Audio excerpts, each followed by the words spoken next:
గుజరాత్లోని అహ్మదాబాద్ నగరంలో జరిగిన బాణసంచా ఫ్యాక్టరీ పేలుడు విషాదం మరింత తీవ్రమైంది. రామోల్ ప్రాంతంలో ఓ బాణసంచా తయారీ ఫ్యాక్టరీలో నిన్న సంభవించిన భారీ పేలుడులో మృతుల సంఖ్య 9కి చేరింది. ఈ ఘటనలో మరో 10 మంది తీవ్రంగా గాయపడ్డారు. క్షతగాత్రులను సమీప ఆసుపత్రులకు తరలించి చికిత్స అందిస్తున్నారు. వారిలో పలువురి పరిస్థితి విషమంగా ఉన్నట్టు తెలుస్తోంది. దీంతో మృతుల సంఖ్య పెరిగే అవకాశం ఉందన్న కూడా ఆందోళన ప్రస్తుతం వ్యక్తమవుతున్న పరిస్థితి.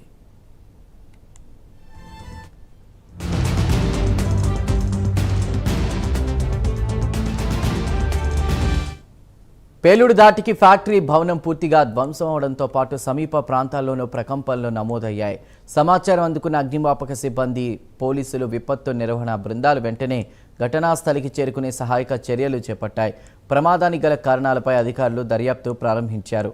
ఇక భద్రతా నిబంధనల ఉల్లంఘన జరిగిందనేటువంటి కోణంలో కూడా విచారణ కొనసాగుతోంది. ఘటనపై గుజరాత్ ప్రభుత్వం ఉన్నతాధికారులతో సమీక్ష నిర్వహించగా బాధిత కుటుంబాలకు అన్ని విధాలా సహాయం అందిస్తామని హామీ ఇచ్చింది.